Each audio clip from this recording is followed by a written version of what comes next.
السلام عليكم ورحمة الله وبركاته فيديو wuxuu dhamaan waalidiinta gawaadhida leh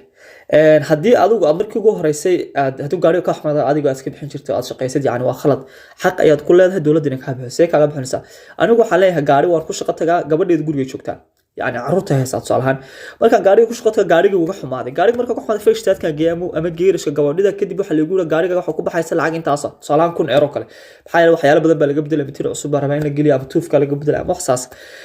anigu ku ka ma bixinay maxaa yeelay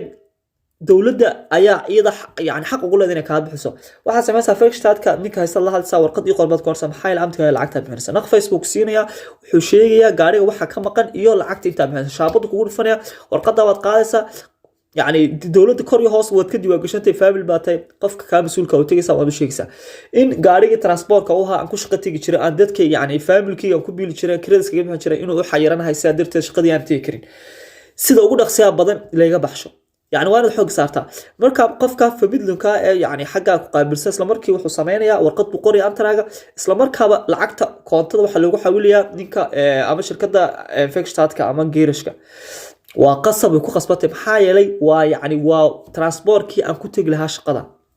sida darteed ay ugu qasbatay inay baxsho hadii kadib haduu gaariga ka xumaado fadlan waxba jeebka ka dhimin dawladda kadib waa gashan tahay dawladda u sheeg waa hadii aad qof family tahay oo kira bixiso lacag badan oo sida guriga lacagtiisa kugu badan tahay gabadha xaaska aniga lacagteedu finance garayo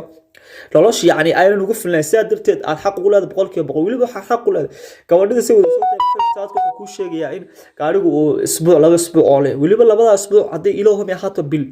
waxaad ku leedahay wax la ilaa monad card haduu biliyo haduu fooqina fooq card oo aad shaqadaad ku tagaysa aad ku leedahay marka fadlan yani waxaad xaq u leedahay iyo waxa baryaa kala saara Soomaaliyeed waxaad xaq u leedahay weydiiso xaq baad u lagu siinay hadii lagu sii way aniga la soo hada yani